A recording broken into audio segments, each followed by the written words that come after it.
Hey everybody, just figured I'd pop on here while I had the chance. I only have a few minutes, but it depends on how many people come on here. I might stay on a little longer. I just did a live on Instagram, and I don't want you thinking that I have forgotten you on YouTube. So what I'm doing, I'm waiting to see if anybody's around. What I want to talk about today is, well, first, I'm going to take some tarot, but I also want to tell you about questions I've been getting in these 200 tarot readings I've done in the last few days. Questions like about love and marriage and universal signs and numbers, and it runs the gamut of what I've been talking about. And I figured I want to bring it to YouTube so you guys have the same information.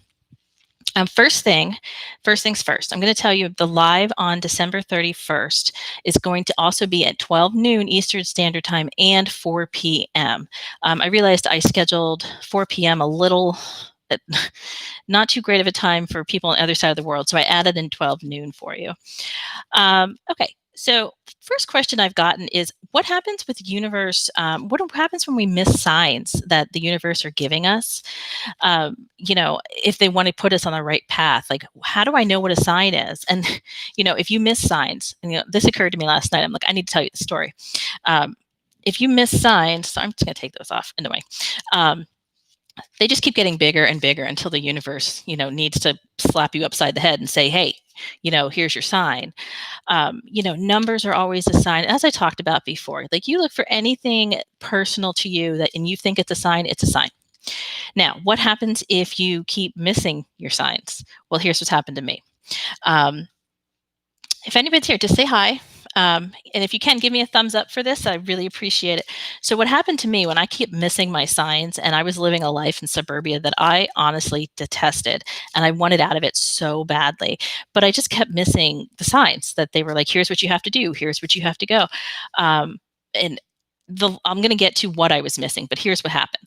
I woke up one night and I wanted to go get a drink, and I went to go down the stairs, and I ended up, my cat, who I call my stalker, followed me down the stairs, but went under my foot. So I ended up stepping on the cat, like surfing along the cat on one foot, and I was on the other foot, not realizing I was in midair. So I was in midair, like, for a few seconds, until I went face first down at the bottom of the stairs.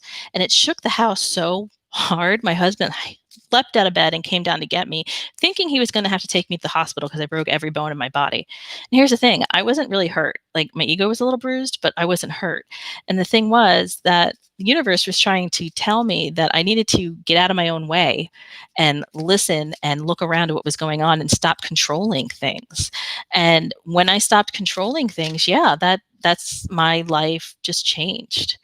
Now, the thing that let me just put this in here. If anybody wants tarot readings, um, just put your question right in there. If you want a tarot reading, give me a question and I'll answer it the best I can. So I was really dealing with my shadow self. I was really trying to avoid my shadow self. And what a shadow self is the parts about you don't really like showing other people, that you don't even like admitting you have, like, jealousy or arrogance or anger or fear, like things that society really doesn't want us to have. So, or doesn't appreciate about us. So what I needed to do was face that I, was not the nicest person. And I needed to figure out, like, well, A, stop doing that. But B, thing was, it wasn't that I was trying to reject that about myself. And we shouldn't be trying to reject anything about ourselves if we love ourselves wholly. I appreciate that I'm a little quick-witted and sharp-tongued. I do. Sorry. All right. The thing was, I was allowing my shadow self and the darker part of me to take over the other part of me. And that's where we see in this world, especially now in 2020, that's happening a lot, where people just feel justified acting in ways that we wouldn't have acted 30, 40 years ago because, plainly put, we knew about manners and how to be polite and kind to everybody. I'm not sure where that went in this year, but definitely has to do with our shadow selves and how we need to start exploring the darker parts of ourselves and understand that it is part of ourself, but we shouldn't let it control us. So if anybody has any questions about the shadow self, I'll be making a video about that. I also have a video coming up about timelines, because a lot of people have been asking me lately about when are they going to get married, who are they going to get married to, where are they going to live, when is this going to happen? And here's the thing, I can tell you what I see in your probable future. And your probable future is the one that goes along the path that you've been living, just kind of humdrum. That's your probable future. It's 80% of what's going to happen. That's not scientific. That is my number, 80%. I look at and I go, okay, it's 80%. And now you leave that other 15% is for the less probable. And then you have the 5% left over is for impulsive change. So if you just constantly go with a probable choice in your life is kind of mundane. There's not much going with it. You might feel frustrated. You might feel like, oh, I really want to be going to do this. But the thing is, your timeline hasn't changed, and you're on a timeline where you still have struggles and you still have challenges, and you haven't faced those yet. You haven't learned your lessons so they would go away. And the way you do that is that you choose a less probable option or an impulsive option. And these can be anything at all. I mean, from, when you drive home from work, instead of going home to eat dinner like by yourself, if you're, single, go out to a restaurant and just treat yourself. That's impulsivity. Also, you always have the choice when you wake up in the morning if you're going to go to work or not. You could always choose not to go to work. If you don't go to work, that would also alter your timeline. So when I talk about timelines and people ask me when this is going to happen and when that's going to happen, I always tell them I'm going to give you a general idea, but if you make different choices, I can give you, what might happen probably. But if you make different choices, your timeline is going to change. However, you can switch to your highest and best timeline. You can make that choice and tell your guides right now, I'm going to my highest and best timeline. And the way you do that is that you say, guides, I want to switch to my highest and best timeline. Switch me right now. I'd like to be in my highest and best timeline. They will do their best, but they're also going to give you different challenges to face so you can get rid of that karma that you have in your life in order to move to that timeline. Because you can't move to your highest timeline unless you've learned a number of lessons and let go of the karma that you have within you. So make sure that when you ask them to move to your highest and best timeline, that you're ready in order to face those challenges. All right, I have a few more minutes. Does anybody have any questions for me I can do for tarot?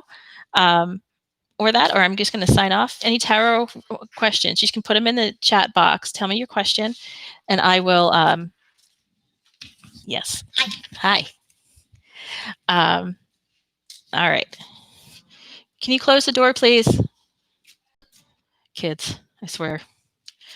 All right. I'm going to do just a quick reading for the next week, which is Christmas. Let's see what the world's going to look like for this next week. Just in generally, what are we looking at? Because there's lots of stuff going on in the world, right? So let's see what we're looking at. Lots of choices, a need to slow down all around. I agree with that one. Lots of ideas of how to make things happen, but not actually make it happen. Yeah, these are just all about how energy is just being blocked. And all right, well, that one's good. It's talking about being blissfully happy, and that has to do with the holiday. So I think this holiday season for most of us is going to be very good, very happy. But when I talk about generally, the cards just show that the world is very confused with energy right now. And I think we all know that we don't really know which way we're going. But if we stick within ourselves and stay positive within ourselves, everything's going to be fine. So again, I have changed the New Year's Eve live stream from 4 p.m. There's going to be a 4 p.m. live stream and also a noon live stream, Eastern Standard Time. So that's December 31st, noon and 4 p.m. All right. Thanks, everybody. I will talk to you soon. And if you want me to do more live streams, can you please comment below this one and give me thumbs up? And that way I know that I can come on and talk to you more often. All right. Thanks.